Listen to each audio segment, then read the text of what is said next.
Welcome to Everyday Torah. If you want to learn how to take the spring appointed times out of the Bible and put it onto your calendar, you've come to the right place.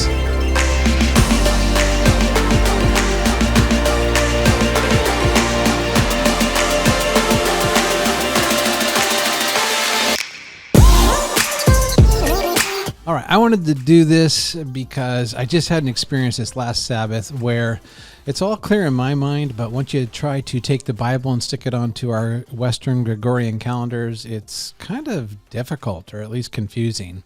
I'm going to try to take the confusion out of the way for you, so wish me good luck. I guess it's kind of an explainer video, but there's a couple things that do make it difficult. Now, here's the thing. For a Hebrew child growing up in Israel, it wasn't difficult. They didn't have to unlearn anything or translate anything. They just cited a new moon and counted the days, and it was pretty easy, and hopefully you'll see that it was easy. Well, anyway, here are the things that make it difficult. Thing number one is for a Hebrew person, the day doesn't start at midnight or in the morning. It's from sundown to sundown. So the day for a Hebrew person starts when the sun sets, and then it goes all the way to the next sundown of the next day. So in Genesis, you read that God made the first day. There was evening, and then there was morning the first day. There was evening, there was morning the second day. Next thing that makes it difficult is that in the Gregorian calendar, we operate off of a solar calendar, not a lunar calendar. We have 12 months, 365 days a year. Well, the moon is 30 days, 360 days a year, not 365. And then we have a leap year once every 4 years, and we just need to add one day. But in the Hebrew calendar situation, you have a whole leap month. I think it happens once every 19 years. And so they add an extra month based on where spring is falling, and we'll talk about that in a second.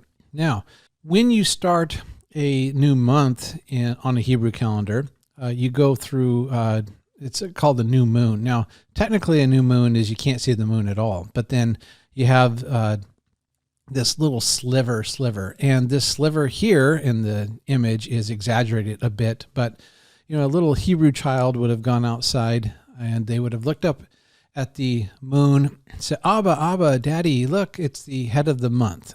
And of course, one time a year, it would have been the head of the year too, so that was extra special. So you have this lunar thing going on. And I think it's kind of neat that, I go outside, and when I see that sliver, I know it's the beginning of the month or the end of the month here. But I also know when I see a full moon, it's right in the middle of the month. Now, that doesn't correspond to the Gregorian calendar at all. But in the Hebrew accounting of time, it was different like that. Now, another thing is, when is the head or the first of the year? Is it in the springtime or is it in the fall? So in traditional Judaism, the start of the year is the first of the 7th month, which would be in the fall. But then in the Bible, it says that it is in the spring. So we find ourselves in Exodus chapter 12, verse 2, and it's the month of Aviv, or Abib. It's basically when the barley is ripe, the first new moon after the ripened barley. That's when the head of the year would be. Now, again, depending on when you needed that leap year, you wouldn't know until you found the barley. And I'll go over that in a moment. And I'll put the links to some of this stuff down below, and you can peruse it as you would like. But assuming that we go with the Exodus account, this is the head of the year. You might think of it like a fiscal and civil year, but this is God's accounting of time. This is going to be the head of the year for them. I like generally to go with the more ancient Hebrew names because there is some wording or meaning I think is a little more apropos given what it's describing, and because some of the other ones are more caught up in some, I guess, pagan tradition. Anyway, you should just be aware of that. Here we come to our month of February. Our head of the month, beginning of the month, would be on Monday, the 1st right here. But the head of the Hebrew month is going to be over by the new moon. So as you can see, there's no correspondence here. So we're going to have to do some translating on that.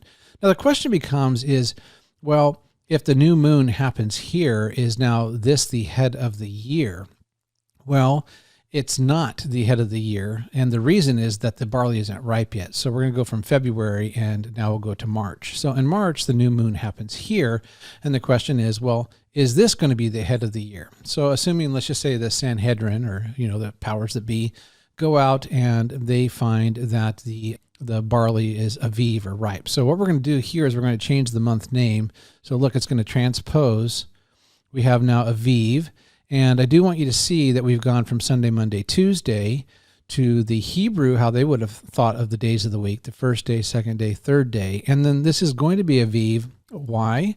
Because they've gone out sometime before this new moon. They've seen that there's kernels that are ripening. So we have these young barleys that are going to be harvested later. And so now the first moon after that is going to be the head of the year. So now we have this new moon, which happens at night, and so here is the first of Aviv. As you can see, we're going to stop this here at the 17th. Why? Because this is now March 31st here, so we're just doing our translating. So now what we do is we go to the Bible, and the Bible says, okay, Exodus 12, verse 2, this is going to be the head of the month, and then on the 10th day of that first month, you're going to go get a lamb without blemish. Now, I have conveniently chosen a Native American girl because I am convinced that discipleship is for everybody. If you're of the type where you're an intellectual and you can sit down for 2 or 3 hours and listen to the lecture, good for you. That's awesome. You can cram a lot of information like that. But most people are not designed that way. God didn't design people that way. When God gives us kinesthetic things to do, he gives us practices that we can worship him by doing things that exalt Jesus. And doing this Passover thing year after year exalts Jesus in a very important way, that we yearly remind ourselves that Jesus, our Passover lamb, has taken away our sin. This is for everybody. And so we have the lamb that was selected, and then we have Passover on the evening of the 14th. Now, what were they to do at Passover? Well, they were to eat a few things, and the first one would be bitter herbs, symbolizing that it is bitter to be enslaved to foreign gods, to your old life, to sin, to Pharaoh.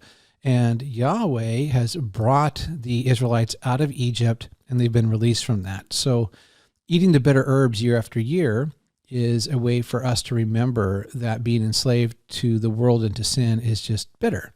And then there's the bread of affliction. And so this is also going to be the start of the first day of unleavened bread.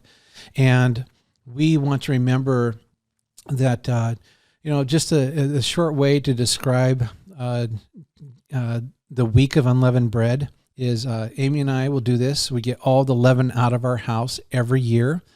And it's a yearly reminder that, just like it would have been for the Israelites, just because they came out of Egypt doesn't mean Egypt came out of them. And so to eat unleavened bread is to say, I'm going to leave the leaven of Egypt, of sin, of Pharaoh's gods. I'm going to leave that behind, and now I'm going to walk in new life. And so they eat the unleavened bread. And then, of course, there was the Passover lamb. Now I get the question, should I, as a believer, sacrifice a Passover lamb? Well, according to the Torah, it'd be actually unlawful for you to sacrifice a lamb because there's no tabernacle. And we all know that we are the tabernacle of God. And that's fine. I don't want to get too into that. Would it be okay if someone were to have actual lamb at a Passover? Yeah, in a commemorative sort of way. We eat meats and such, but you could do that in a commemorative sort of way. I have friends that have actually raised a lamb, and they did pick it on the 10th day, and then they did have it slaughtered. I don't know if Butcher Sam came and did it, but they had it slaughtered. But the idea here is the children, is an object lesson. They get to know that lamb over a period of 4 days. It's slaughtered, and they just realize, oh my gosh, wow, something had to die for me to live. And of course, that's the story of Messiah Yeshua. So a child is going to, year after year, come to all of the feast days, appointed times, Moedim in Hebrew, and they ask the question, why do we do this? And then there's a chance for the mom and dad to say, well, here's why we do it. Here's why we eat the bitter herbs. Here's why we eat the unleavened bread and get the leaven out of our house. It's not endless lecture. It's object lessons. It's things that we do that have meaning, and the mom and dad tell the child about the meaning. Now, I have chosen a young, I guess, Hispanic young man, and I've done that on purpose because, first of all, we have to remember that discipleship is about discipling our kids. We disciple nations not by one-on-ones all the time or sitting people in church. We disciple them. Well, that is a form of discipleship, but discipleship, the way God had it in mind, is that we would have these holy days and they would be infused with meaning, and we would enact it and tell our children about its meaning. And I want to show you a video of a couple of years back. We had a Passover, and it's so important to get kids involved. So this is the centerpiece for our Passover table. And so we have the plague of blood here, and then the plague of frogs, and of gnats, and of flies, and then the cattle died. We're almost there. The cattle died. And then the plague of boils, and the hailstones, and locusts, and then the plague of darkness. And if you didn't have a Passover lamb, the firstborn son died, and all the firstborn died of the cattle. And if you had the Passover lamb, then you would be able to be released and go on to meet Yahweh at Sinai, and you would get his instructions. So you got to see what I've done there is, I think people sometimes wonder, well, what's Jewish or rabbinical or tradition and what's just in the Bible? What I'm telling you is just what's in the Bible. And it's pretty easy. And the reason I show you what's in the Bible is so when you see a Seder plate or an egg on the Seder plate and you wonder, is that in the Bible? Well, it's not. This is tradition. The color blue, the Star of David, these are all things that are Judaisms, if you will. I mean, these are good things to learn about, but the yoke of actually doing the feast days is pretty easy, and I want you to see that. All right, so I do find it interesting that the 14th, 15th is like a full moon, and it's almost like, the heavens declare the gospel of God, and it shines down on that day. Look at this. This is a gospel. And I think that's just kind of cool how God set it up. I mean, God's got everything like totally planned out. I mean, isn't this something I think we all recognize? Well, anyway, we have the first day of unleavened bread here, and this is a holy assembly time, a Sabbath. No one's to work on this day, and I won't cover that today, but I'm just trying to get us to see how we do the dates. And so we have the second day of unleavened bread, third day, and the calendar stops. This is March 31st, so it's got to stop here, but it's going to continue on. And what I'll do here is now transpose it back for you. And so here we go. Here is the dates right out of the Bible, and then here are the dates in March. And all we've done is taken calendars and swapped them out. And now what we're going to do is we're going to go to the next month, and it looks like that. So that continues right here. Is going to now swap up here, and then the new moon for April lands on the 13th. So we're going to continue on to the next day of unleavened bread, and we've got the new month here, which is going to start right here, Ziv or Ziv, however you want to say that in English, and it starts here. And so we're continue on with Aviv. All right, so we've got the next day of unleavened bread, next day, which happens to fall on a Sabbath, which is going to become important for us in a moment. And then we have a lot going on here. Now, what's the a lot going on? This date has, unusually for this particular year, a lot going on. When you're setting the dates, there's two markers that I think make it confusing. Marker number one is that some dates are fixed according to the new moon, but then some dates are fixed according to a Sabbath. So here's the reference point of the Sabbath. This is the Sabbath that falls, the seventh day Sabbath, that falls in the midst of the week of unleavened bread.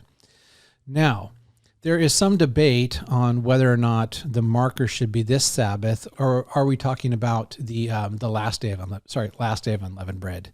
I don't even think like that anymore. I have a friend, his name's Gary, and I am just utterly convinced. I'll do a teaching on this another time, but the Sabbath that is in reference here is the seventh-day Sabbath, and the first day after that, so on this particular year, the first fruit happens right here. Now, because we're talking about the seventh-day Sabbath, that means that the Feast of First Fruits, which is not really a feast, but an offering, but the feast happens always on the first day of the week, or a Sunday, always.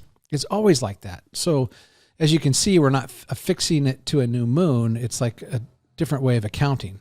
So it happens to be the last day of unleavened bread, which is also a Sabbath. So a Sabbath is in this instance is not associated with the Feast of First Fruits. Now I'm going to just fast forward a little bit and tell you Feast of First Fruits is associated with the resurrection of Yeshua. And the question becomes, well, gosh, you would think it would be a Sabbath day. Isn't that the biggest day ever? And it is, don't get me wrong, but it's connected. You see, Jesus is the first fruits, but the point is that there will be a harvest in the future of people who are walking according to God's commandments with circumcised hearts because they have the Spirit. Another thing is, and this was hard for me first to get my mind around, this is a work day for God. And got to remember, for me, the anomaly is raising people from the dead. What's commonplace for me is death. You see, it's opposite for God. For God, death is the anomaly. For him, life is commonplace. Raising things is commonplace. And it's just totally opposite. So I had to re-gear my thinking for that. But be that as it may, you just need to know at this point that this is the first day after this Sabbath is the Feast of First Fruits, and then this is where you start counting the Omer. Whoops. So here's the first day of the Omer, here's the second day of the Omer. And what you're doing is you're counting up to Pentecost. So there's 50 of these up to Penta, which would be 50. But I always prefer to say Shavuot. So we're just going to count, and there you go. Now, I want you to notice something. This little one snuck in over here. And the reason is that when you count the Omer, the Bible doesn't prescribe you to do it this way, but there is precedent for it. The precedent is this. You see, God is very intentional about everything, if you haven't figured that out. But if you look in Leviticus 25, as you count the what's called the Shemitah years and then the Jubilee year, the Shemitah years is once every 7 years. You have the cycle of 7. On the 7th year, the land gets to rest. So that's a cycle. And then you have another 7 years, and then the land gets a rest. Another 7 years, you have 7 sevens. And then on the after the 49th year, then you have a Jubilee or Yovel in Hebrew year. So what's happening with the count up to Shavuot is like a mini cycle of that. It's foreshadowing that, actually.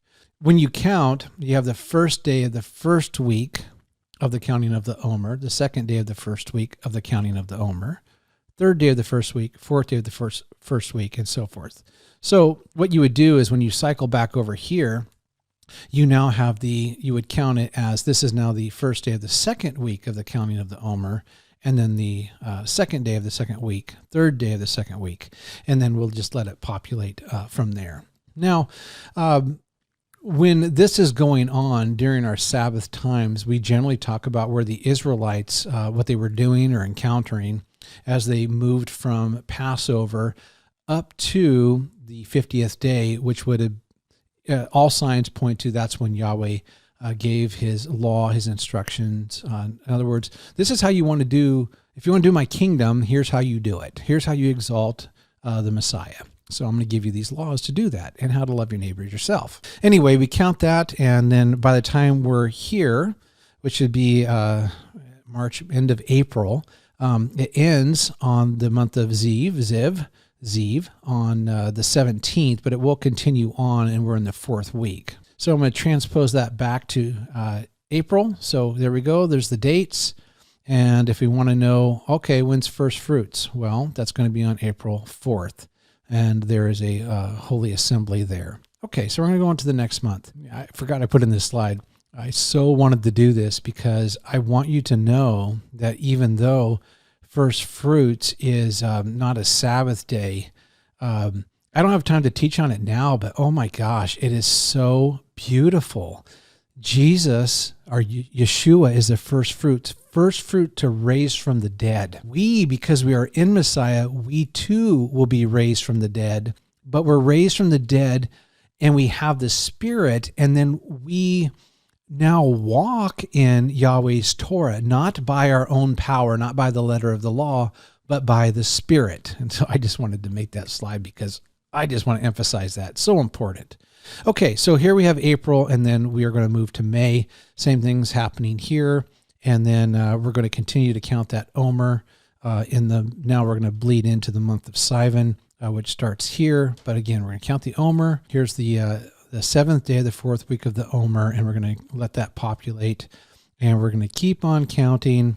And I think you need to hear something from me, and that is, okay, as we do this count, Trevor, do you count? Yeah, I count. My community, we count. What if I were to say to a bride, hey, your wedding is 50 days away. Would you like to count? I mean, of course she would. And she's so excited to be wed to her bridegroom. This is the feeling that I have as I count to Pentecost.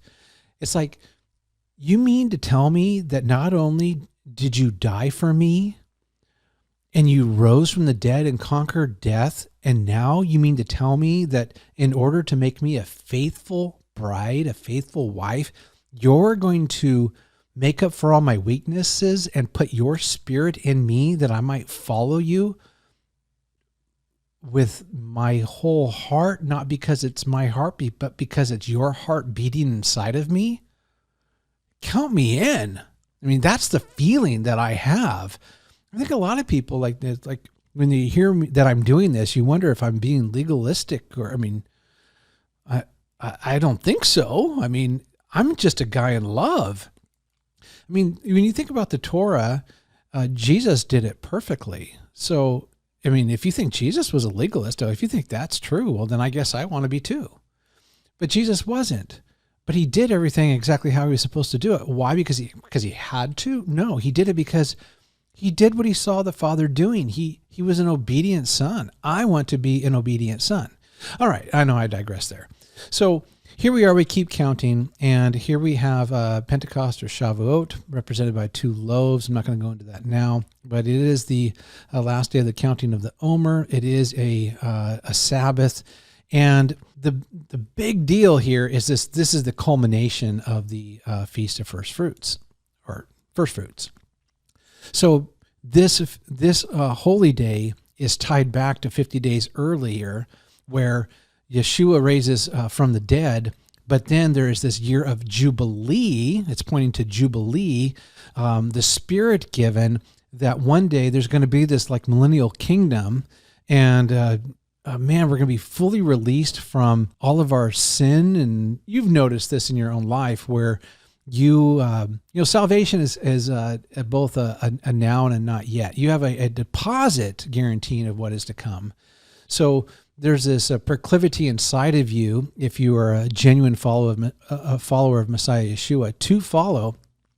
But there's a sense in which you still struggle. We all recognize that in our experience. But there's going to come a day where that struggle is going to be gone.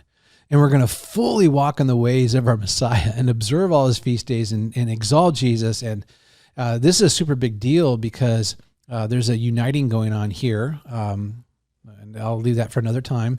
But the Spirit is given, and this is all an allusion to the fall feast days, because here's the 50th day, but there's a 50th year, which is a Jubilee year that happens on the Day of Atonement. So we're going to do this whole thing, calendar stuff, in the fall when we get to the fall feast days, and you'll see how that kind of moves over into the fall feast days. All right, so we're going to put that back into May so you can see it here, right? So we want to know what is the calendar days for us.